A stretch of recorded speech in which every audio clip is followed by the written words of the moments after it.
C'est lui le chef de ce gang. Vous n'avez pas peur? Non, je n'ai plus peur. Je fais juste plus attention. Allez, va chercher des bières. Ouais, c'est mes potes, ouais. Il est temps d'exprimer ce que vous avez en vous, de laisser sortir ce que vous portez. Exprimez ce que vous avez de bon en vous. Voilà, ici c'était de l'eau, donc on baissait les tas d'ordures. La terre, c'est de l'ordure. Oui. Yes. Paix et unité. Applaudissez pour ça.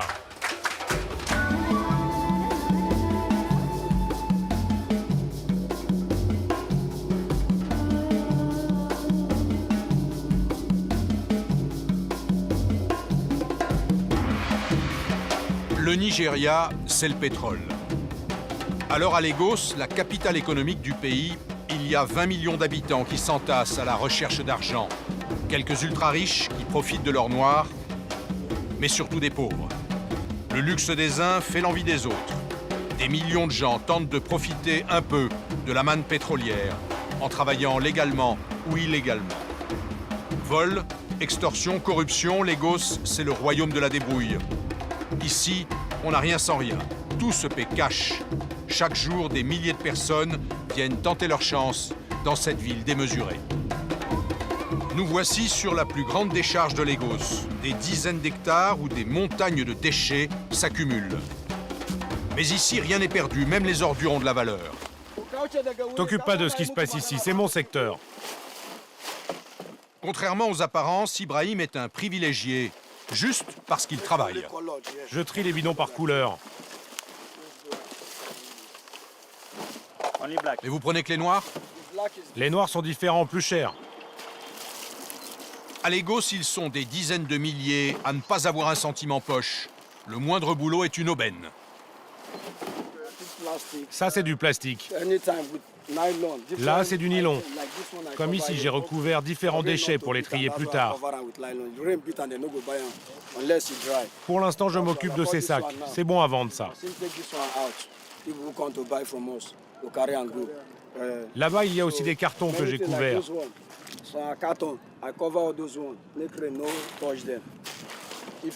On porte tout ce qu'on peut. Celui-là, par exemple, il pèse entre 40 et 50 kilos. Et chaque kilo vaut 10 centimes d'euros. C'est un bon boulot. Quand tu ramasses les ordures, tu les tries, puis tu les regroupes. Les acheteurs te donnent des grands sacs et tu mets tout dedans. Comme il fait mauvais, ils ne viennent pas trop acheter en ce moment. Les bons mois, Ibrahim arrive à gagner 200 €. Mais il devra partager. Rien n'est gratuit au Nigeria. On est où, là? Ici, on est de l'autre côté de la décharge. C'est la zone où on vend. Et vous devez payer pour être dans la décharge? Ici, il faut tout payer. Il n'y a pas beaucoup de monde, non? Il y en a qui travaillent, il y en a aussi qui dorment là, dans des abris. Si le soleil arrive, ils vont aller travailler. S'il n'y a pas beaucoup de monde pour trier ces millions de tonnes de déchets, c'est qu'il faut être coopté pour pouvoir entrer dans la décharge. La compagnie en charge du ramassage et de la destruction des ordures ferme les yeux. Tout est recyclé et cela ne lui coûte rien. En revanche, chaque personne travaillant ici devra donner un quart de ses gains au syndicat des éboueurs, un terme officiel pour désigner un racket organisé par une mafia.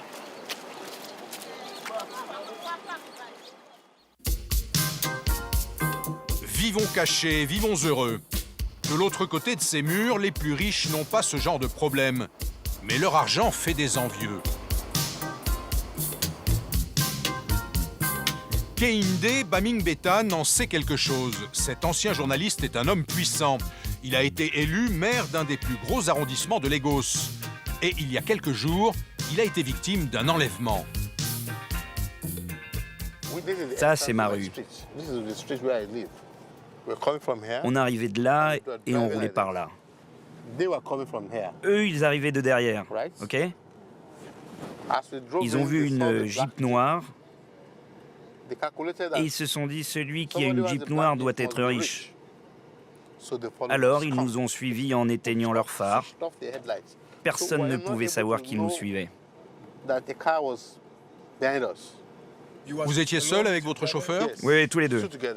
Ils nous ont bloqués à la hauteur de ces tas de gravats. Vous voyez, ils nous ont bloqués là où passe la moto. Quand on a été bloqués, ils ont commencé à tirer. J'ai essayé de faire marche arrière pour m'abriter là, mais c'était impossible. Alors j'ai essayé de faire demi-tour, mais il n'y avait pas moyen. Ils sont sortis de là aussi, juste là. Et la voiture bloquait la porte de derrière. Et ils vous ont tiré dessus?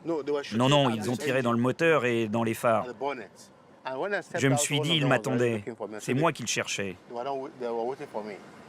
Ils m'ont emmené dans leur voiture. OK?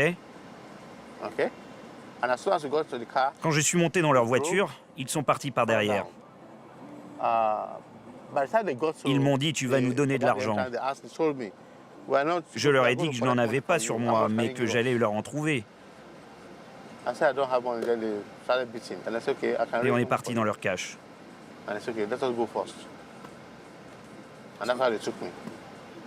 Mais ils ne vous connaissaient pas? Non, non, non, non, ils ne me connaissaient pas. Mais quand le lendemain, ils sont sortis de leur planque et que tout le monde disait « Le maire a été enlevé », ils ont dit « Oh, vous êtes ce personnage très puissant ». Je leur ai dit que je n'avais pas beaucoup d'argent et qu'ils pouvaient vérifier sur mon compte. Mais pour eux, j'étais le maire, donc j'avais de l'argent et je devais payer. Vous avez payé? Oui, il fallait payer. J'ai demandé qu'on négocie avec eux. Combien?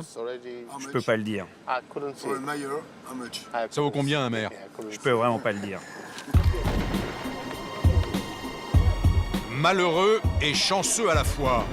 Pour un maire, la police a déployé les grands moyens. Et en quelques jours, le gang est tombé. En un an, il y a eu à Lagos 500 enlèvements officiellement répertoriés. En fait, il y en a plusieurs dizaines de milliers.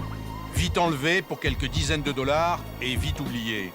Les policiers ne s'intéressent jamais à ces cas-là. Mais là, pour le maire et devant les médias, il fallait montrer que la police travaille. C'est lui le chef de ce gang. Les preneurs d'otages pensaient avoir touché le gros lot, comme l'explique l'un d'eux. Quand on l'a kidnappé, il avait laissé son téléphone dans la voiture. Il a dit qu'il allait nous signer un chèque. On a dit non. Il n'y a qu'une seule solution, tu payes. Il nous a suppliés. Du coup, on lui a fait peur. Alors il nous a dit qu'il nous donnerait 5 000 €. On s'est organisé, j'ai dit que je le laisserais partir contre les 5 000 €. Ils ont payé et on l'a relâché. On n'est pas des assassins. Quand la police est venue, on n'a pas tiré, on a juste essayé de s'enfuir.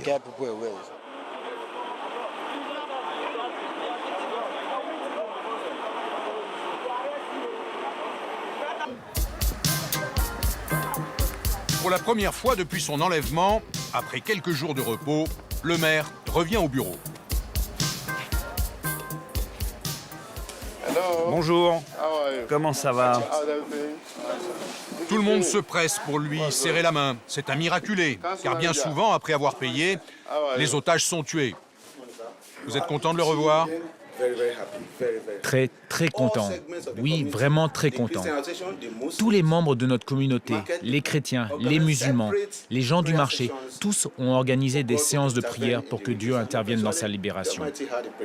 Et on est tous très contents que Dieu ait écouté nos prières. On remercie vraiment le Seigneur.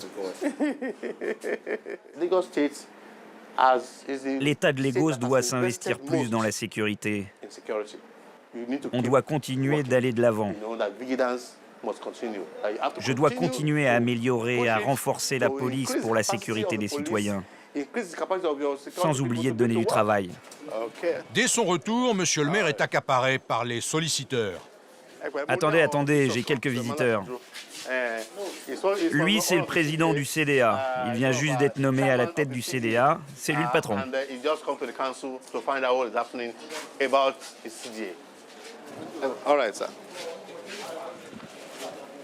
Juste une formule de politesse. En réalité, en l'absence du maire, rien ne fonctionnait plus.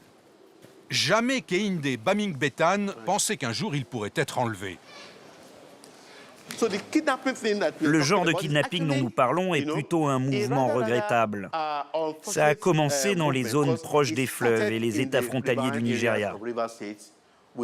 Avant que nous connaissions ça ici, petit à petit, le kidnapping s'est dirigé vers les États du Delta et de l'Est. Les preneurs d'otages cherchaient à se faire de l'argent. Et puis le kidnapping est apparu à Lagos depuis quelques mois. Et maintenant, on doit relever le défi, et ça va être dur pour les kidnappeurs. Maintenant que Monsieur le maire est là, le système des passe-droits refait surface. En votre absence, j'ai vu le premier adjoint pour la route d'arrière qui est très abîmé. Oui. Et la route est toujours très abîmée. C'est lui qui peut s'en occuper. Vous ne lui avez pas demandé? Oui, je lui ai dit. Ok, on ira ensemble. Mais là, Monsieur le maire est pressé. Il a réuni tous ses employés pour leur montrer que si chacun y met du sien, eh bien, on peut faire de grandes choses.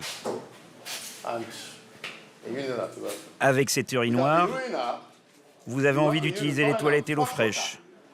Et grâce à ce robinet, on économise l'eau.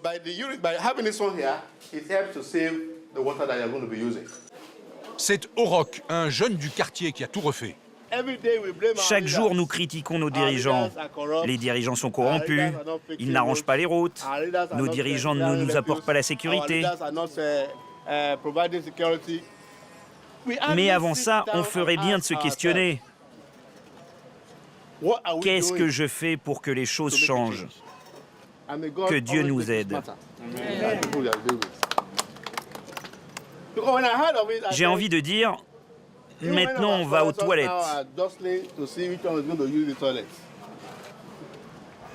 Ça semble normal, mais si Orok ne les avait pas réparés, comment ferions-nous aujourd'hui? C'est pourquoi le cas d'Orok est très intéressant. Il a démontré qu'il pouvait prendre les choses en main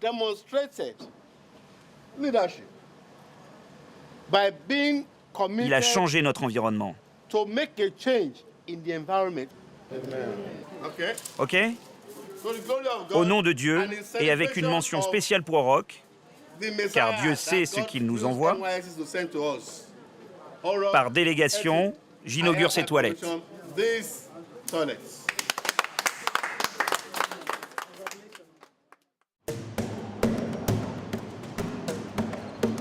Il y a tant à faire à Lagos. Et d'abord, lutter contre la corruption. Du plus haut niveau de l'État jusqu'au plus bas, la corruption est partout. Direction, le bureau de change, c'est-à-dire la rue. Personne ou presque ne fait confiance aux banques pour changer son argent.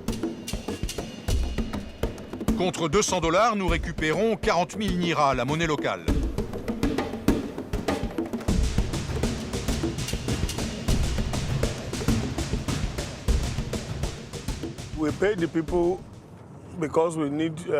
On a changé 200 $ car on doit donner de l'argent pour être autorisé à filmer. On va le donner aux policiers. C'est ça le Nigérien. Il n'y a pas d'autorisation officielle, juste l'argent. Ici, tout passe par l'argent. Nous avons rendez-vous sur ce pont avec des policiers. Ils vont nous aider à rentrer dans ce bidonville en contrebas, Makoko.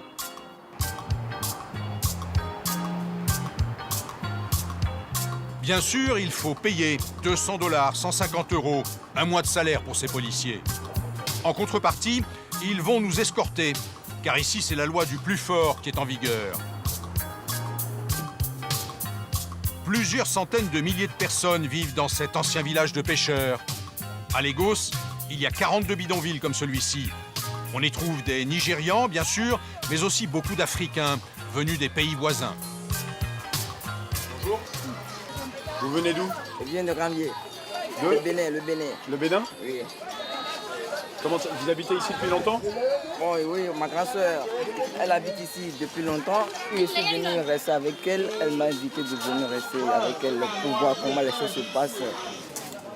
Accompagné de nos anges gardiens, Florent va tenter de nous faire découvrir Makoko. On va chez le roi pour lui demander la permission pour pouvoir rentrer dans son pays et aller visiter. Ici, c'est le village de Makoko. C'est chez lui. À peine quelques mètres, et Florent est interpellé par des guetteurs. Yo, speaker. Viens là.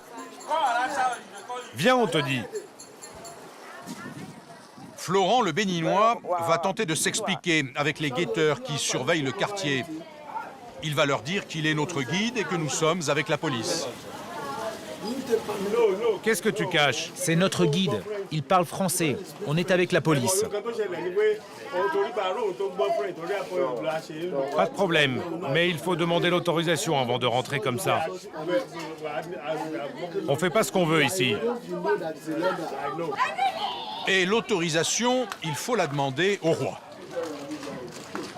C'est sa maison. Bon, on va lui faire signe. Tout passe par lui ici. Oui, il faut lui donner l'autorisation d'aller, c'est lui. Parce qu'il est de Makoko, il est le roi de Makoko. C'est ma carte. Je travaille avec les journalistes français. On vient voir votre royaume. Au nom de ma communauté, soyez les bienvenus.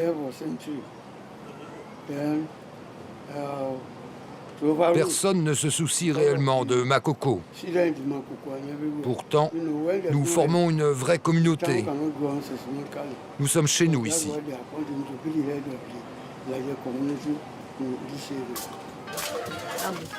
Les autorités de Lagos ont prévu de détruire ces cabanes pour construire une marina. Mais ça attendra. Vous voyez ces bâtiments que nous voyons autour de nous, ce sont des bâtiments qui ont été loués. Vous voyez? Tous ces taudis sont loués aux plus pauvres par des propriétaires sans scrupules. C'est quand il y a la pluie, on met les plastiques pour que l'eau coule dedans.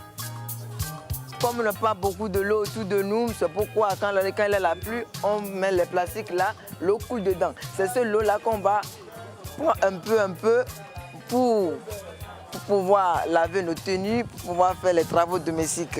Mais pour boire, on va aux pompes pour prendre de l'eau. À Makoko, la pluie est une bénédiction. Tout comme la lagune, où les habitants pêchent le poisson, unique moyen de subsistance ici. Ce poisson même se trouve au Bénin. Dans l'Afrique, c'est un poisson qui est partout. Et ça... Il est pêché juste à l'extérieur? Oui. On va aller sur l'eau. D'où vient le poisson? Ce poisson est pêché à la sortie du bidonville, sous les piles du pont, au milieu des ordures et des égouts. Ici, elle fait le poisson, et après elle met ça sur le grillage. Et après ça, elle va au marché. Ce poisson, c'est un poisson qui donne le vitamine. Plus on s'enfonce dans le dédale des baraques, plus l'odeur est nauséabonde. Voilà, ici c'était de l'eau. Donc on versait les tas d'ordures. Et ça doit nous permettre de trouver un peu la terre ainsi de suite. C'est-à-dire la terre, c'est de l'ordure? Oui, c'était l'eau. Comme alors, ça. C'est avec les ordures qu'on fait la terre? Oui. Ici, c'est la toilette de la population, de ceux qui sont entourés de nous ici. Si pour aller aux toilettes, pour aller chier caca, c'est ici. Pour se laver, c'est ici. Aucune hygiène, aucun médecin. Chacun doit se débrouiller dans ce cloaque. Il a des maladies dedans, mais on ne peut pas refuser. Comment on peut faire?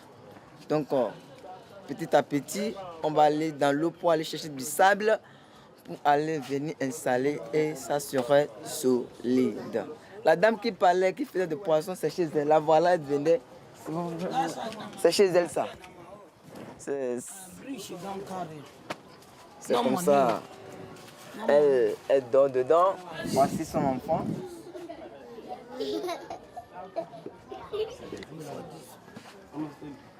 Une seule pièce insalubre pour toute la famille. Venez voir. Voilà, c'est ça qu'on mange. De l'eau avec des carcasses de crabes.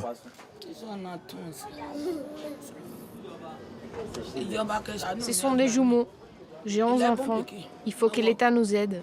Il n'y a pas de travail et je n'ai rien à manger. Vous voyez ma maison. Viens ici. Viens.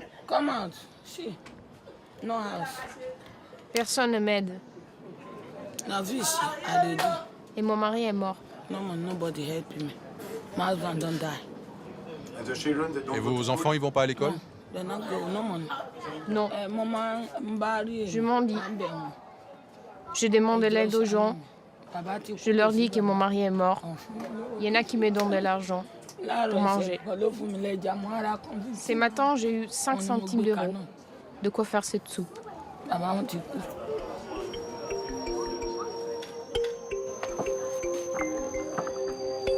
Tout semble paisible à Makoko, tout simplement parce que les nouveaux arrivants doivent se soumettre. Seule solution pour survivre. Nigeria, c'est un pays qui est très dangereux. Pourquoi je dis ça? Parce que pour le sang qui est dans leur corps, ils pensent qu'on n'est pas des hommes comme eux. Ils nous tuent comme les animaux, ils se battent comme des animaux. Mais ici, non, même si tu es l'Africain, tu sors, même, on te cogne même par excuse. Ça nous rend que même les vendeuses, ils versent le poisson par terre, ils ne peuvent pas parler. Quand tu parles, on va encore te frapper. Parce que c'est chez eux, tu es venu chercher de l'argent. Avec ça, nous, on ne peut pas vivre. Pour l'instant, Florent n'a pas le choix. Il doit aider sa famille, rester au pays. Ici, c'est chez moi-même, c'est ici que je dors. En grand soleil, elle est à côté. Voilà l'installation que vous pouvez visiter à l'intérieur.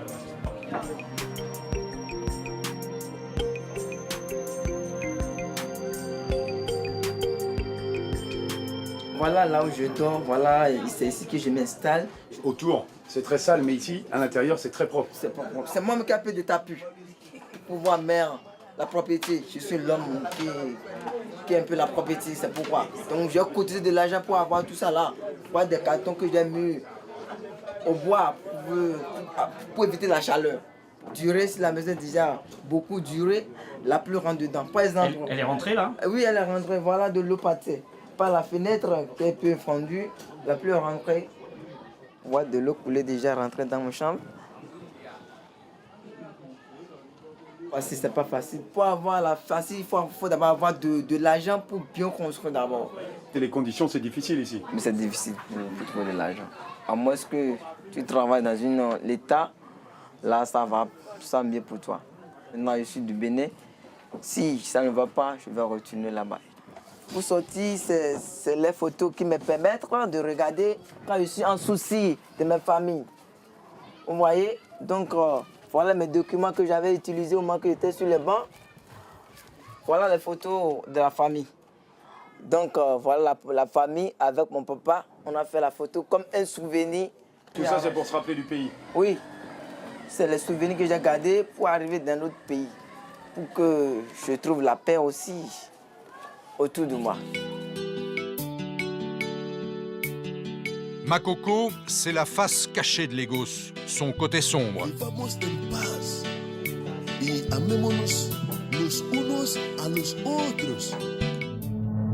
Côté paillettes, côté lumière, il y a les soap-opéras, avec leurs actrices fétiches. Foluke Daramola est une actrice célèbre à Lagos. Ses films sont des succès. Il parle d'amour, mais aussi des difficultés d'être une femme dans la société africaine. Un jour, elle a décidé de parler de son viol, alors qu'elle n'était qu'une adolescente. Et elle a fait scandale. Salut! Entrez. Depuis, elle a retrouvé la joie de vivre. Voici ma famille. My sister. Ma sœur. My son. Mon fils. Ça, c'est Ibuko. Elle, c'est ma princesse adorée. Et lui, c'est mon bébé.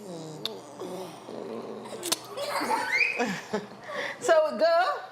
Allez, on y va. My mother, please, can you just... Ma mère. C'est ma mère, c'est une personne merveilleuse.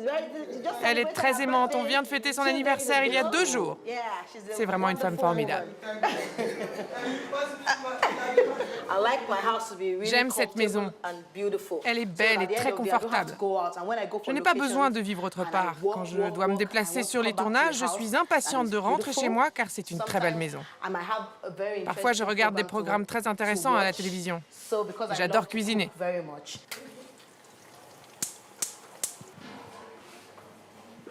Et pourquoi vous aimez autant cuisiner? Parce que j'adore manger. Et je sais aussi que mes enfants aiment ça, ainsi que mon mari. Faire plaisir à sa famille, la protéger et surtout tout se dire. Dans notre société, quand vous êtes victime de viol, on vous regarde comme si c'était votre faute. Comme si vous étiez mauvais. Vous ne pouvez pas en parler ouvertement et dire la vérité. C'est un problème. C'est le problème au Nigeria. Car nous, toutes les personnes qui ont vécu cette expérience, nous ne savons pas avec qui la partager. Maintenant que Foluke a décidé de parler, elle ne s'arrête plus. Tout le monde doit savoir pour changer les mentalités. Je parle à ma fille comme je parle à mes amis. Je parle à ma sœur comme je parle à mes amis. Je partage beaucoup de choses avec elle. Car quand j'ai eu mon expérience, mon viol, je n'avais pas des relations très étroites avec ma mère. Elle n'a pas remarqué ce qui arrivait. Si on avait été plus proche, elle aurait senti ma souffrance. Elle aurait senti qu'il arrivait quelque chose à son enfant. Mais elle n'a rien vu. Qu'est-ce que je t'ai expliqué sur la vie? Tu dois faire attention. Je sais, je ne dois pas ouvrir la porte à n'importe qui. Je dois faire attention à moi avec les garçons. Même avec ceux qu'on connaît.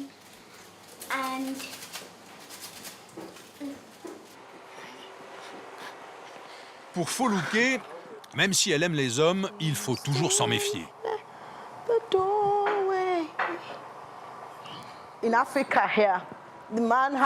En Afrique, l'homme a tendance à être polygame par nature. Alors tu n'as pas le choix. Tu n'as pas le choix, tu dois te faire belle pour ton homme.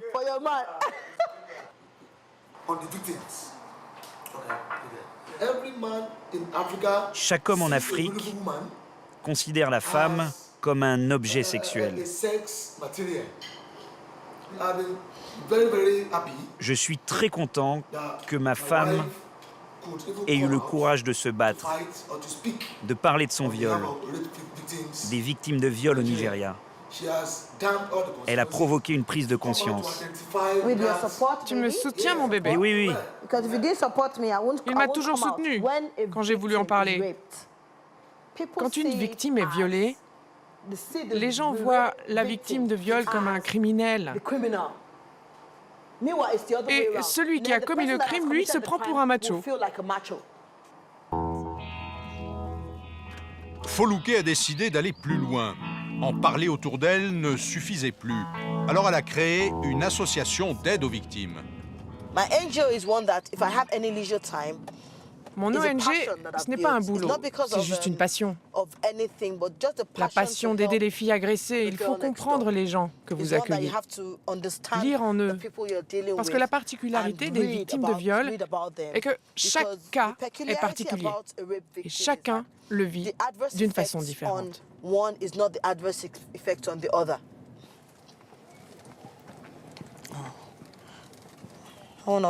La chance de Foluke, c'est d'être connu.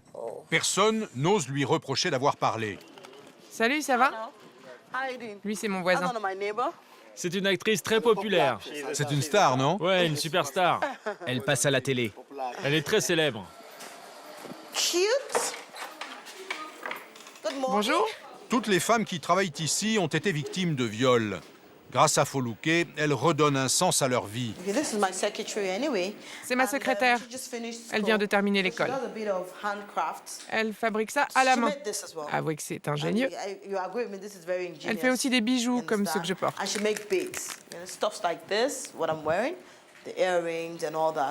Bon nombre de victimes qui viennent ici ont perdu espoir. Elles pensent ne plus servir à rien. J'essaye de les soutenir, je trouve des fonds, je leur donne de l'argent pour pouvoir faire des choses comme ça.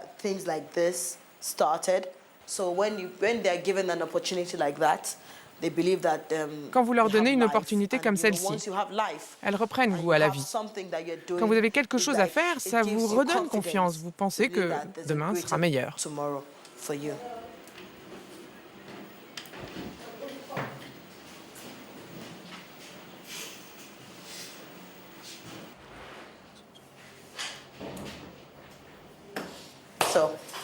Je prie à chaque fois que je commence le travail.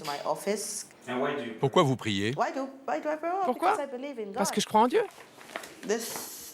Ça, ce sont les meilleurs journaux au Nigeria. Ça, c'est le Punch. C'est à eux que j'ai donné cette fameuse interview à propos de mon viol. À Lagos, impossible de savoir combien de viols sont commis chaque jour. 5, 10, 20, aucune statistique, aucun rapport de police. Le sujet est encore tabou. Quand j'ai parlé pour la première fois, le journaliste était surpris que je puisse raconter ça. Mais je ne cherchais la compassion de personne. Je voulais juste inciter d'autres personnes à parler. Parce que les femmes qui parlent de ça évacuent leur souffrance.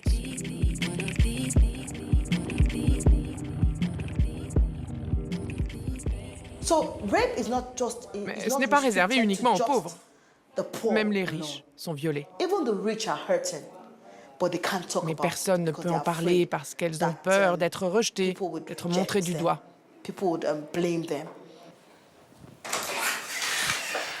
Tous les après-midi, Foluke anime une séance de groupe. Vous savez pourquoi nous sommes ici, les femmes? Dans cette partie du monde, quoi que fasse l'homme, il a raison. Au Nigeria, nous cachons toujours tout comme si rien n'était arrivé. Je me souviens quand j'ai été violée, les gens disaient « Tais-toi ». Si quelqu'un m'avait poussé à parler, peut-être que mon violeur aurait été inquiété. Il se serait posé des questions avant de recommencer. Les violeurs ici agressent les femmes en toute impunité. Ils savent qu'elles n'iront pas se plaindre. Alors ils pensent tous qu'ils peuvent continuer et qu'ils ont raison de le faire. Ma petite fille est belle, mais elle se promène sans porter de vêtements. Je lui demande toujours d'aller mettre des habits. Je n'ai pas donné naissance à des filles, mais ma belle-fille ne comprend pas ma façon de penser. Je lui ai dit que ce n'est pas bien, et elle m'a répondu « Il fait très chaud, ce n'est pas grave ». Je me suis énervée, j'ai crié « Dis à ta fille de porter un haut de soutien-gorge ».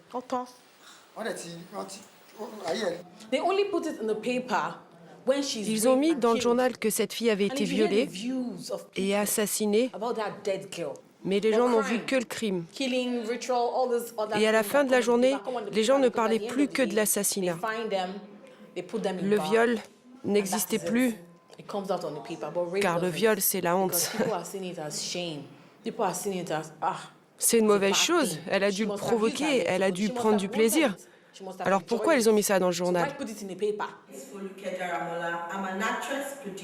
Il reste encore un long chemin avant que le viol soit considéré comme un crime au Nigeria.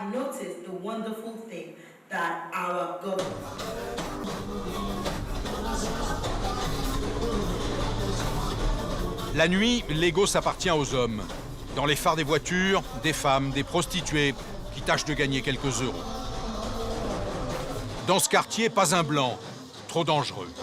Drogue et alcool ont envahi la ville, provoquant une délinquance quasi invisible dans les beaux quartiers, mais qui ravage Lagos.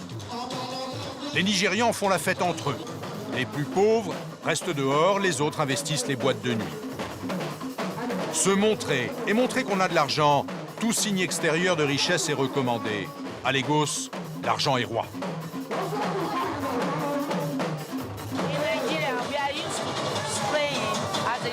Au Nigeria, c'est notre coutume. C'est comme ça, on jette des billets aux musiciens. C'est notre façon de les payer. En une soirée, ces musiciens vont gagner plusieurs centaines d'euros. Pourquoi les Blancs ils sortent pas le soir? Ils ont peur? Non, c'est juste parce que c'est la nuit africaine. Ils ne comprennent pas le rythme. Et la nuit africaine est fortement déconseillée par toutes les ambassades occidentales.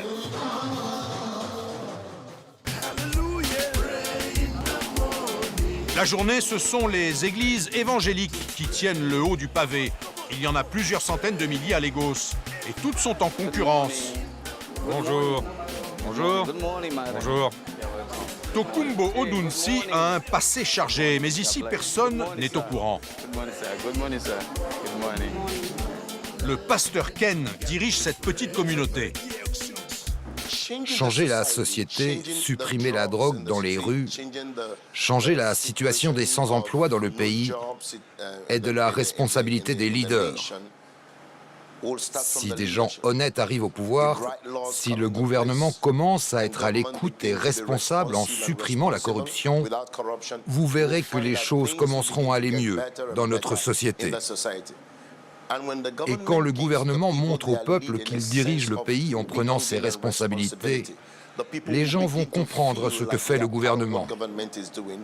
Ils vont s'intéresser à ce que fait le gouvernement. Et ce que nous faisons en ce moment dans les églises, c'est d'apprendre aux gens que peu importe si le gouvernement est bon ou non, il faut que nous soyons bons pour nous-mêmes, pas pour le gouvernement.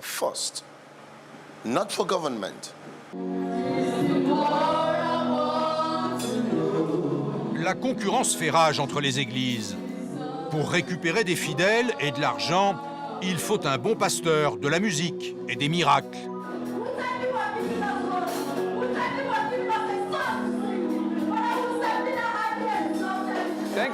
Merci de changer nos vies, merci de nous donner des guides, merci à la Bible, merci d'avoir une nouvelle chance dans notre vie, merci mon Dieu, merci Jésus, merci le Roi des rois. Amen. Il est temps d'exprimer ce que vous avez en vous, de laisser sortir ce que vous portez. Laissez sortir ce que vous avez en vous. Exprimez ce que vous avez de bon en vous. Laissez sortir votre talent. Laissez sortir votre bonne attitude. Laissez sortir vos capacités. Ce sont les prêches du pasteur qui m'ont fait renaître. Maintenant, j'ai changé. Je mène une vie respectable avec ma femme et ma famille. Je ne suis plus recherché, arrêté. Plus de violence parce que Dieu vit en moi.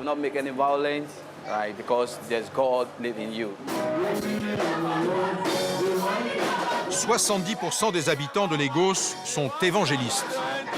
Les pasteurs en sont persuadés, ils arriveront à stopper la violence grâce à leurs églises.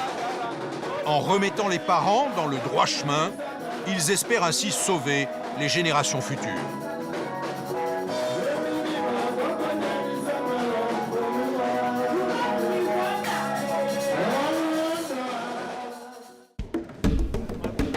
Mais pour l'instant, à Lagos, il y a plus de 100 000 détenus.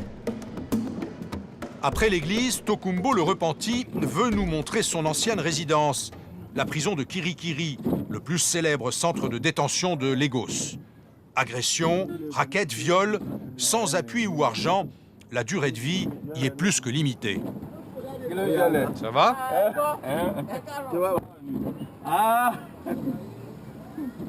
Allez, avance.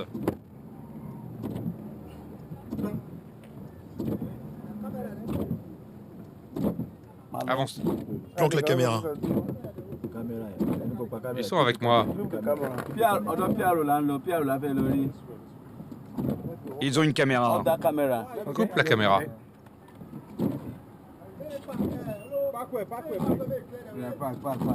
Garde-toi, il ne doit pas filmer ici. Mais Tokumbo connaît tout le monde à Kirikiri. La négociation commence avec le directeur de la prison. Pour rentrer avec la caméra, aucun problème, il faut juste payer 1 000 €. Nous resterons donc devant la porte.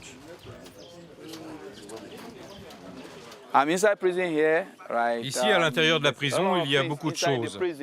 On a des soins, des gens qui viennent nous donner des cours, de bons professeurs. Beaucoup ont passé des examens ici. Les responsables de la prison font tout pour changer la vie des gens. J'ai changé, moi, en prison. Et maintenant, ma vie est OK.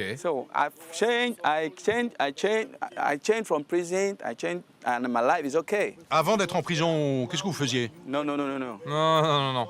Mais il faut me dire ce que vous faisiez avant. J'ai commis un crime. Quel genre de crime? C'est un crime. Vous étiez dans un gang? Non, c'est un crime. Je ne vais pas vous donner de détails, OK? Mais quand vous êtes sorti de prison, vous avez revu vos anciens amis? Il faut vraiment que vous compreniez un truc. Quand je suis sorti de ma prison, ma vie a changé.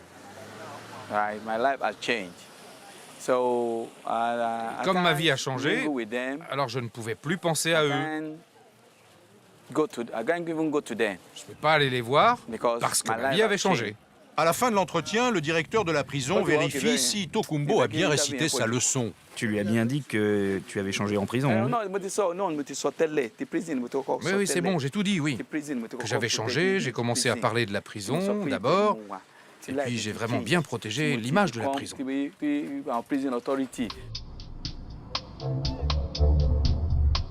Tokumbo sait qu'il doit rester discret pour ne pas retourner en prison. Faire comme si il avait une vie ordinaire.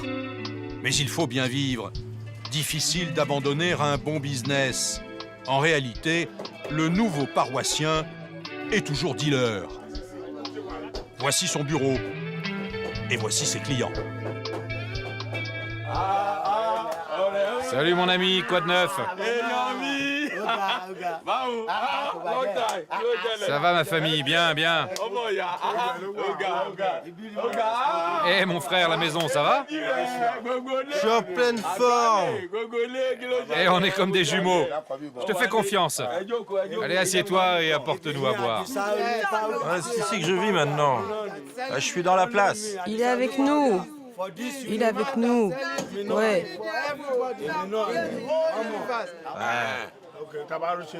C'est bon, on est en famille. Tu veux de l'herbe? Tokumbo commence la distribution. Allez, tiens, vas-y, prends de la coke. J'en ai encore un peu d'avant. Donne de la poudre à la jumelle. Tiens, la jumelle. Je veux la bonne poudre. Prends-en. Je veux la bonne... Toute la poudre, je veux toute la poudre. Je veux la bonne poudre. Si elle n'est pas bonne, je la change.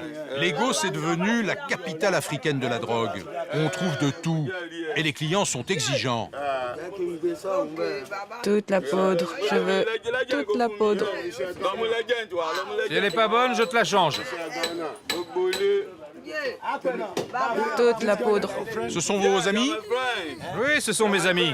Ouais, c'est mes potes, ouais. C'est mes potes, je veux la bonne poudre. Ça, c'est de la cocaïne, de la bonne. Vous êtes mes clients, mes amis. Et c'est vous le patron ici?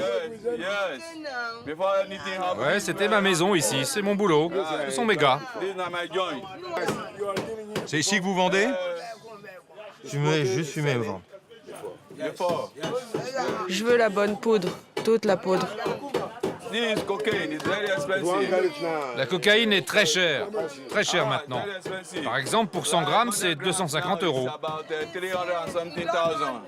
Ouais, c'est très cher. Cher pour le Nigeria, mais 20 fois moins cher qu'en France.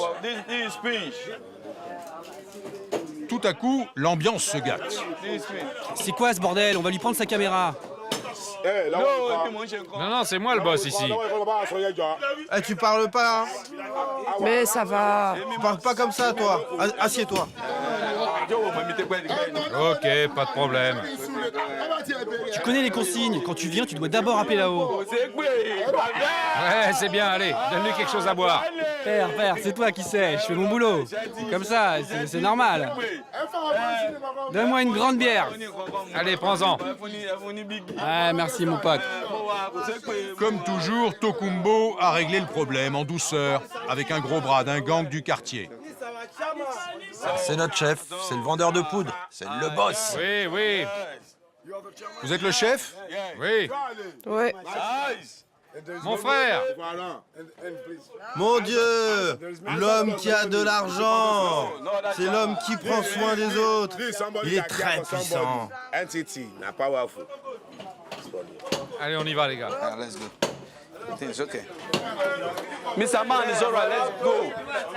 Le marché de la drogue, cocaïne, hashish, méthamphétamine, rapporte plus d'1 milliard d'euros par an au trafic en Nigeria. Et depuis quelques années, Lagos n'est plus seulement une plaque tournante vers l'Europe. La consommation locale a décuplé avec l'éclosion d'une classe moyenne alimentée par l'argent du pétrole.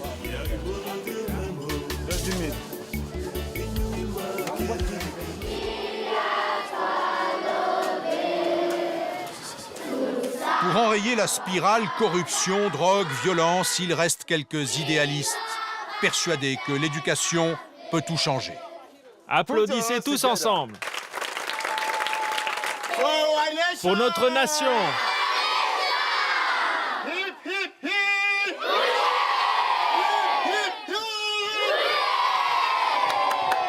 Emmanuel Alao aimerait tant voir sa ville changer. Au Nigeria, vous voyez, les maisons sont protégées. Quand ils finissent de les construire, ils les entourent de murs. Tu vois cette maison? Ils ont construit les murs et puis les barbelés. Et à l'intérieur, il y a aussi les chiens. À ce carrefour, il y a des hommes qui raquettent.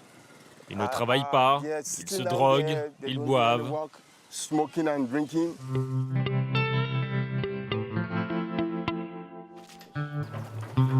À 42 ans, cet artiste peintre a tout abandonné pour faire du porte-à-porte dans les écoles et prêcher la bonne parole.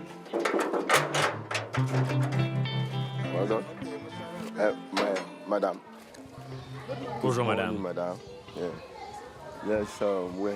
Alors, nous venons faire une petite conférence ce matin sur la paix au Nigeria. On peut voir les enfants et parler un peu avec eux? C'est dangereux ici? Il y a beaucoup de violence? Il y a de la violence partout. Vous savez, les petits sont très agressifs. Il y a de la violence qui émerge. Il est très important de leur parler. C'est notre rôle de leur apprendre à se comporter correctement. Parce que souvent, ils sont utilisés par des groupes. Ils s'en servent.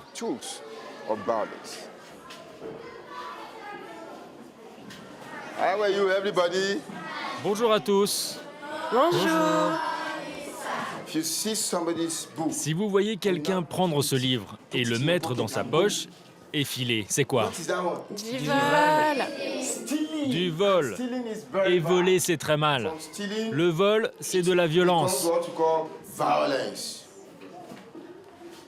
Vous aimez voler? Voler est une très mauvaise habitude.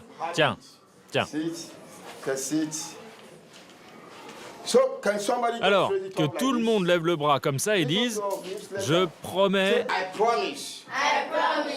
de maintenir l'unité, la paix,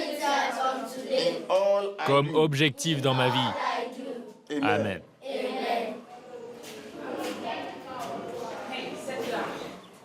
Bonjour à tous. Qui sait quelque chose à propos des enlèvements? Le kidnapping, c'est quand on séquestre quelqu'un. Oui, donc un enlèvement, c'est lorsque les truands attrapent quelqu'un, comme s'ils le volaient. Vous voyez? Et ils demandent une rançon. Si tu commences à prendre quelque chose à quelqu'un, un livre, là, je prends ce sac et je le planque ici. Qu'est-ce que cela veut dire? Je kidnappe ce sac. Donc, je vous demande de ne pas commencer. Si vous commencez par ces petites choses, ça vous suivra toujours jusqu'à vos vieux jours. Alors j'espère qu'ici, personne n'est un kidnappeur. Ma mission est de lutter contre la violence et la pauvreté. Ma mission est d'être sûr que personne dans notre communauté, dans le quartier et aussi dans tout le Nigeria, sache que la violence, ce n'est pas bien. À Lagos, maintenant, il y a beaucoup de gens qui veulent faire de l'argent rapide. Et si l'argent n'arrive pas, alors c'est la violence qui s'installe. C'est à cause du manque d'éducation. Les gens ne vont plus à l'école. Envoyer ses enfants à l'école coûte très cher. Dans l'enseignement public, les professeurs ne sont pas payés, ou presque. Alors ça ne fonctionne pas. Dites non au crime, bâtissons l'amitié aujourd'hui et donnez du pouvoir aux jeunes.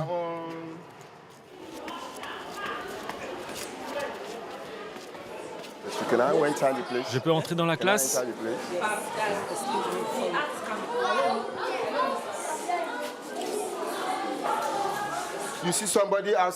Tu vois quelqu'un dehors et il te dit « Viens, et je te donne 5 €. Et porte cette bombe pour faire exploser la maison de celui-là. » Vous avez envie d'être utilisé comme un combattant ? Vous avez envie de devenir un tueur ? La paix, c'est quand il n'y a plus de guerre et de violence. Ok, c'est bien. La paix, c'est notre but suprême. C'est quand vous aimez quelqu'un, quand vous protégez l'amitié avec vos voisins, vos professeurs. Es-tu en paix avec ton voisin? Dites-lui « je t'aime ». C'est comme ça que la paix arrive. Je t'aime. Super.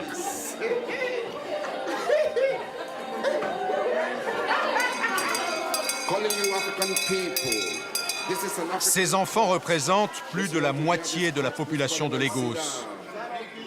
Emmanuel y croit encore. Et qui sait, son travail de fourmi paiera peut-être un jour.